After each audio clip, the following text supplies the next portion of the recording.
Hello everyone, welcome back to my channel. I hope आप सब safe और healthy होंगे। ये जो हमने सीरीज़ स्टार्ट की है क्लास 6 की, उसमें आज हम लोग नेक्स्ट चैप्टर करने जा रहे हैं डाटा हैंडलिंग। बहुत इजी चैप्टर है एंड बहुत मज़ेदार है। बस आपको कुछ बातों को ध्यान से सुनना है। ये पूरी वीडियो बहुत छोटी वीडियो होगी आज की, बट अगर आपने ध्यान से सुन ली वीडियो तो फिर आपको कभी भी डाटा हैंडलिंग में प्रॉब्लम नहीं होगी। Let's get started. Data handling सबसे पहला टर्म, इसमें डाटा का मतलब क्या होता है और हैंडलिंग का मतलब क्या होता है। ये दो शब्दों से मिलके ही बना है ना, एक डाटा और एक हैंडलिंग। हैंडलिंग का मतलब तो सिंपल होता है, हैंडल करना। कोई चीज़ आप कितना हैंडल कर सकते हो, कितना संभाल सकते हो, कैसे संभाल सकते हो, उसका मतलब हो जाएगा हैंडलिंग। और डाटा डाटा का मतलब होता है रॉ डाटा। जैसे कि आप लोग स्कूल में पढ़ते हो, स्कूल में सबको टेस्ट होते हैं, 10 में से सबको मार्क्स मिलते हैं। जिसका रोल नंबर फर्स्ट उसको मिला 8 मार्क्स, जिसका रोल नंबर सेकंड उसको मिला 7 मार्क्स, जिसका रोल नंबर थर्ड उसको मिला 10 मार्क्स, जिसका रोल नंबर फोर्थ उसको मिला 5 मार्क्स, जिसका रोल नंबर 6। ऐसे करके सबको मार्क्स मिलते चले जाएंगे। तो सीक्वेंस से हम लोग लिख देते हैं 1 2 5 9 8 7 6 4, ऐसे ही मार्क्स चलते चले जाएंगे। तो ये क्या है, ये डाटा है हमारा। हमें जितने मार्क्स मिले थे हमने रैंडमली उसको रिप्रेजेंट कर दिया, तो ये हमारा कहलाएगा डाटा। हमारे में कोई सीक्वेंस नहीं है, कोई भी तरीके का सीक्वेंस नहीं है, बस हमको बोलते गए सब लोग मार्क्स, हमने ऐसे ही नोट कर लिया। के बेसिस पे हम बोल देंगे डाटा क्या है, सारे नंबर्स का कलेक्शन। हमने सारे नंबर अपने पास कलेक्ट कर लिए, वही कहलाएगा डाटा। कोई भी सीक्वेंस नहीं है, कोई भी चीज नहीं है। हमने आपसे बोला कि आप सबने, सारे बच्चे अपने मुझे इंग्लिश के मार्क्स दो, तो आपने सबने मुझे इंग्लिश के मार्क्स अपने 10 में से बता दिए, और कोई सीक्वेंस, कोई पैटर्न नहीं रखा मैंने। तो बस वो नंबर्स मैंने कलेक्ट कर लिए, उसी को बोला जाएगा डाटा। अब ये नंबर्स हमने कलेक्ट कर लिए, जैसे हमने अभी पहले किया था, वही एग्जाम्पल फिर से ले लेते हैं। जैसे मान लीजिए हमने ये सारे एग्जाम्पल, ये हमने सारे मार्क्स नोट कर लिए आप लोग के क्लास के, ठीक है। अब हम इसको बोले कि जरा मुझे ये बताओ कि कितने बच्चे ऐसे हैं जिनको 5 में से ज़्यादा मार्क्स मिले हैं। तो आपको काउंट करना पड़ेगा, 1 2 3 4 5 6 7 8 9 10 11 12 13। आपने टोटल काउंट किया, उसके बाद मुझे बता दो, आपको 1-2 मिनट का टाइम लग गया काउंट करने में।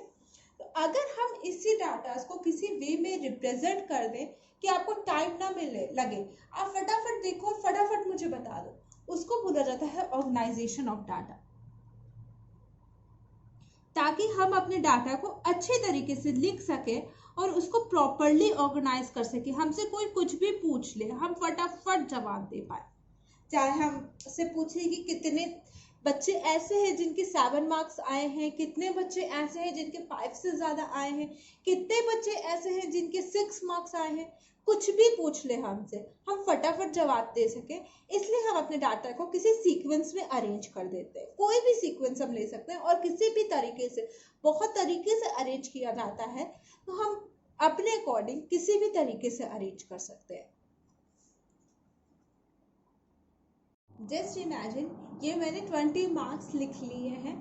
आपको जो 10 में से आपकी क्लास में सारे बच्चों को, 20 बच्चों को मिले हैं। अब अगर हम इसमें बोले कि इसको ऑर्गेनाइज करना है, इसको प्रॉपरली लिखना है, तो आप, बहुत तरीके हैं लिखने के, बट मैं एक तरीका आपको बताती हूँ कि कैसे हम लोग ऑर्गेनाइज कर सकते हैं। हम लोग एक टेबल बनाते हैं,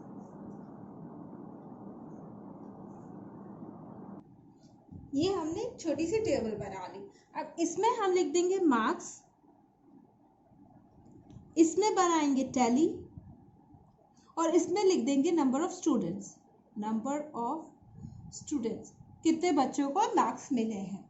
अब जैसे हमने मान लो बना दिया कि जितने बच्चों को 3 से कम मिले हैं, 0 से 3 के बीच में मिले हैं, उसको हम फर्स्ट राउंड में रखेंगे। फिर 4 से 6 के बीच में जिसको मिले हैं उसको हम लोग सेकेंड रो में रखेंगे। एंड 7 से 10 तक जितने बच्चों को मिले हैं उसको हम लोग अपनी थर्ड रो में रखेंगे। इस वे में हम लोग इसको अरेंज कर देंगे। तो अब 0 से 3 के बीच में इसको करने के दो तरीके हैं, ठीक है। पहले मैं आपको सिंपल तरीका बता देती हूँ और फिर मैं वो बताऊंगी जो मैं अप्लाई करती हूँ ताकि मुझे कंफ्यूजन कम हो, ठीक। 0 से 3 के बीच में जितने भी नंबर्स हैं आप उनको काउंट करिए।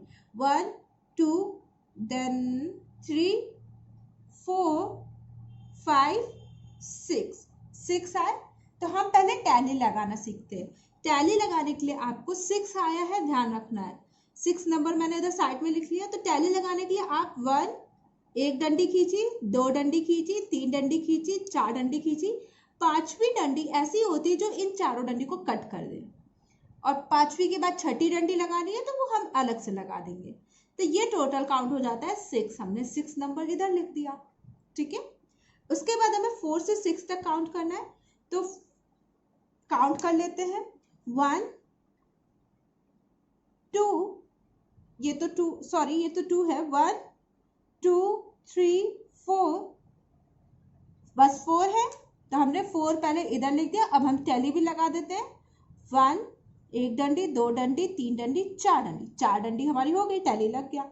अब हमें 7 से 10 तक चलना है तो हम ये देख लेते हैं। 1 2 3 4 5 6 7 8 9, 9 है टोटल। तो यहाँ हमने 9 लिख दिया और यहाँ पे हम लोग डंडी भी लगा देते हैं। 9 नहीं 10 होने हैं। देखो 1 2 3 4 5 6 7 8 9 10, 10 है टोटल। गलती से मैंने 9 लिख दिया था, 10 होंगे। अब हम लोग टैली भी लगा देते हैं।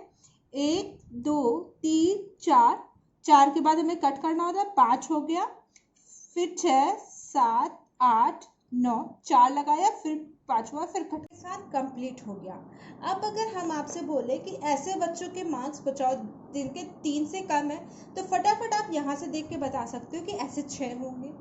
ऐसे बच्चों के मार्क्स बताओ जिनके 4 से ज़्यादा है, 4 से पूरा 10 तक है, तो आप फटाफट इन दोनों को ऐड करके बता दोगे। 4 + 10, 4 से ज़्यादा मतलब 4 5 6 7 8 9 10 सारे होंगे ना। तो 4 से ज़्यादा 4 + 10 यानी 14 बच्चे होंगे। फटाफट आप कैलकुलेट करके बता सकते हो। जो ये हमने एक वे कर दिया, ऑर्गेनाइज कर दिया अपने डाटा को, ठीक है। अब मैंने आपको बोला था कि ये तो एक मैं प्रॉपर वे बताऊंगी कि कैसे अरेंज किया जाता है, और एक तरीका मेरा खुद का जो जिस वे में मैं ऑर्गेनाइज करती हूँ डाटा को, तो मुझे कंफ्यूजन या मिस्टेक होने के चांस कम हो जाते हैं। जैसे हमारा ये रहा, हमें 0 से 3 के बीच में, 4 से 6 और 7 से 10 के बीच में करना है। अब देखो ये पहला नंबर हमने लिया 2, ये किसके रेंज में आएगा? इसके रेंज में। हमने एक टैली लगा दी यहाँ पे।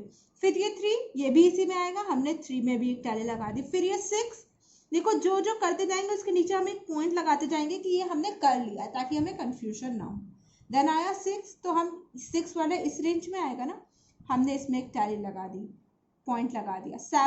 7 इसमें आएगा, एक टैली लगा दी।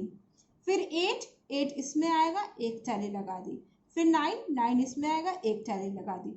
10 एक टैली लगा दी। 9, फिर ये 4 के बाद तो कट जाता है, काट दिया हमने। फिर 8 एक टैली लगा दी। 7 एक टैली लगा दी। 2 एक टैली लगा दी। 4 एक टैली लगा दी। 5 एक टैली लगा दी। 4 एक टैली। 3 एक टैली। 9 एक टैली। 8 एक टैली। 7 कट गया। 2 ये भी कट गया। फिर 3 ये। अब हम इसको काउंट करके प्रॉपरली देख के लिख सकते हैं। यहाँ 5 कट चुका है, एक है यानी 6, ये 4 और ये दोनों 5 कट चुके यानी 10। ये ऐसे भी कर सकते हैं हम लोग। दोनों तरीके हैं, दोनों तरीके में से जो आपको इजी लगे उस तरीके से आप लोग इसको अरेंज कर सकते हो, ठीक है। इसमें हमारे जैसे उस वाले उसमें मेथड में क्या होता है, छूट सकता है आपसे एक नंबर। जैसे आप काउंट कर रहे हो 1 2, मान लीजिए आपसे गलती से ये 2 छूट गया, तो गड़बड़ हो सकता है ना। इसमें हमारे गड़बड़ होने के चांस कम रहते हैं। और एक और बात, जब आप ये सारे टैली मिल जाएंगे, सारे नंबर्स मिल जाएंगे। तो इनको जरा काउंट करो, 6 + 4 10, 10 + 10 20, 20 आया ना, और टोटल 20 हमारी ऑब्जर्वेशन थी। हमें पता है हमारे पास 20 ऑब्जर्वेशंस थी। तो हमेशा ये ऑब्जर्वेशंस और ये मैच करता है। तो इससे भी आप एक बार अपना चेक कर सकते हो कि आपने कहीं कोई नंबर छोड़ तो नहीं दिया है, क्योंकि अगर आप छोड़ दोगे तो आपसे गलतियां हो सकती हैं। ठीक है। अब एक और तरीका होता है ऑर्गेनाइज करने का, जिसको हम लोग बोलते हैं पिक्टोग्राफ। उसमें कोई भी हम लोग पिक्चर बना के अरेंज कर सकते हैं। अब देखो, जैसे इसमें हमने पिक्टोग्राफ में रिप्रेजेंट किया है, ये एक एग्जांपल मैंने एनसीईआरटी बुक से ही लिया है। इसमें क्या रिप्रेजेंट किया है इन्होंने, 5 रोज दिखाई हैं, 5 अलग अलग कंपार्टमेंट दिखाए। जी, हर एक कंपार्टमेंट में इन्होंने कुछ बुक्स रखी है। जैसे 1 रो में इन्होंने 4 बुक्स रख दी हैं, तो इन्होंने बुक्स का डायग्राम ही बना दिया है। सेकेंड रो में 5 बुक रखी हैं, थर्ड रो में 2 बुक रखी हैं। अब इसमें भी हम लोग आराम से देख के बता सकते हैं कि फर्स्ट रो में कितनी बुक रखी, सेकेंड रो में कितनी बुक रखी हैं। तो इन्होंने पिक्चर यूज़ किया है बुक्स को दिखाने के लिए। तो यही हो जाता है पिक्टोग्राफ, जिसमें हम लोग कोई भी डाटा को रिप्रेजेंट करने के लिए पिक्चर यूज़ कर लें। अब जैसे इसमें एग्जाम्पल दे रखा है, the following pictograph shows the number of the absentees in a class of 30 students during the previous week. अब कितने बच्चे absent हुए उसको रिप्रेजेंट किया गया है। फर्स्ट क्वेश्चन देखो, जैसे इसमें Monday, Tuesday, Wednesday, Thursday, Friday, Saturday सारे वीक्स का दिखाया है, नंबर ऑफ एब्सेंटीज़ को दिखाया है। अब इन्होंने एक बॉय की फेस ड्रॉ कर दिया है जो रिप्रेजेंट कर रहा है एक एब्सेंटीज़ को, ऐसे ही रिप्रेजेंट किया है इन्होंने। अब इन्होंने जैसे फर्स्ट क्वेश्चन हमसे क्या पूछा है, on which day were the minimum number of student absent, किस दिन सबसे कम बच्चे एब्सेंट हुए। तो आप फटाफट पिक्चर देख के बता सकते हो कि अच्छा थर्सडे में तो कोई बच्चा भी एब्सेंट नहीं है, यानी थर्सडे हमारा ऐसा दिन हो जाएगा जिसमें सबसे कम बच्चे एब्सेंट हुए हैं, मिनिमम नंबर एब्सेंट हुए हैं। Next B question, which day had full attendance, किस दिन अटेंडेंस फुल होगी। तो भाई जिस दिन कोई बच्चा एब्सेंट नहीं हुआ होगा उसी दिन अटेंडेंस फुल हुई होगी, यानी थर्सडे में कोई बच्चा प्रेजेंट नहीं, कोई बच्चा एब्सेंट नहीं था, यानी सारे बच्चे प्रेजेंट थे, उस दिन हमारा फुल अटेंडेंस हुई होगी। सी क्वेश्चन कह रहा है, what was the total number of absent in that week, total number of absent in that week. आप फटाफट सारे पिक्चर्स को काउंट करके बता सकते हो कि कितने एब्सेंट रहे हैं। 1 2 3 4 5, पहली रो में 5, जैसे मंडे को 5, ट्यूसडे को 4, वेडनेसडे को 2, फिर फ्राइडे को 1 और फिर सैटरडे को 1 2 3 4 5 6 7 8 8। तो 5 + 4 9, 9 + 2 11, 11 + 1 12, और फिर टोटल हमारा सैटरडे को मिला के 20 हो जाएगा। तो टोटल कितने एब्सेंटीज़ हुए, 20 एब्सेंटीज़ हुए। इस तरह हमें अपने पिक्टोग्राफ को पढ़ना होता है कि इनको कैसे पढ़ना है, इनको कैसे समझना है और इनके क्वेश्चंस के जवाब हमें कैसे देने हैं। अब बाई चांस हमसे ये आगे ये बोले कि अब आप पिक्टोग्राफ ड्रॉ करिए, तो हम भी आराम से ड्रॉ कर सकते हैं। जैसे एग्जाम्पल सामान कह रहा है, the following of the details of the number of student presented in class of 30 during a week. एक वीक में 30 मतलब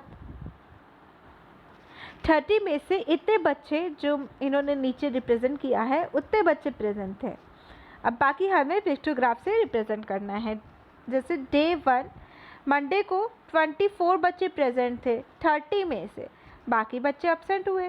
ट्यूसडे को 26, वेडनेसडे को 28, थर्सडे को 30, फ्राइडे को 29 एंड सैटरडे को 22।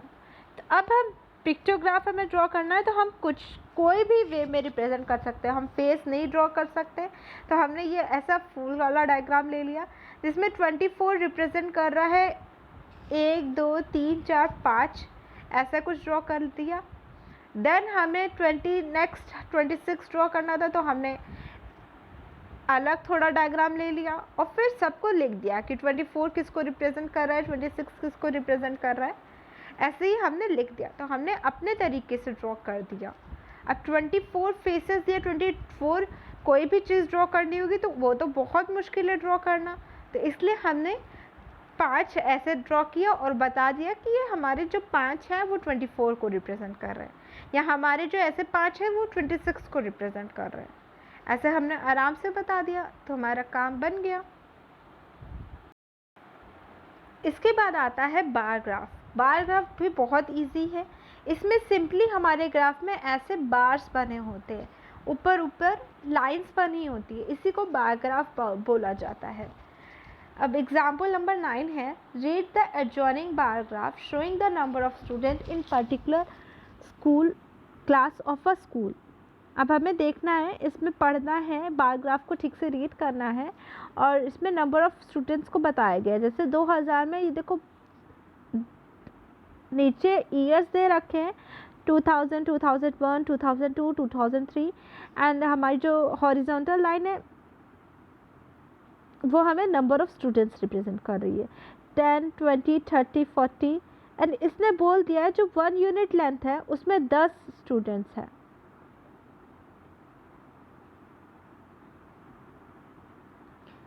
अब इसमें देखो फर्स्ट क्वेश्चन दे रखा है, what is the scale of this graph. Scale क्या है, तो इन्होंने पहले ही हमें बता दिया है कि 1 यूनिट लेंथ का मतलब 10 स्टूडेंट्स हैं। अब सेकंड क्वेश्चन तो वही हमारी स्केल हो जाएगी, scale is 1 unit length equals to 10 students. B question कह रहा है, how many new students were added every year. हर साल कितने बच्चे ऐड हो रहे हैं। देखो पहले हमारे 2000 में 30 थे, 2001 में 40 पहुंच गए, 10 बच्चे ऐड हो गए। 2003 में हमारा 50 पहुंच गया, 10 बच्चे ऐड हो गए। तो ऐसे ही हमारे हर साल ऐड हो रहे हैं, तो हम बता देंगे हर साल हमारे स्कूल में 10 बच्चे ऐड हो रहे हैं। C question, is the number of the student in the year 2003 twice that in the year 2000।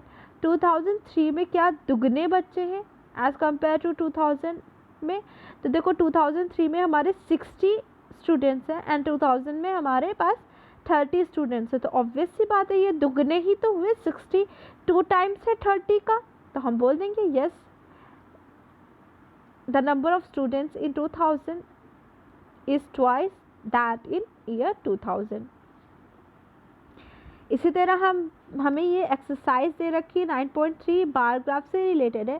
अच्छा, बार ग्राफ हम ऐसे भी बना सकते हैं और ये इस वे में भी बना सकते हैं, कोई फ़र्क नहीं पड़ता है, दोनों का मतलब एक ही है।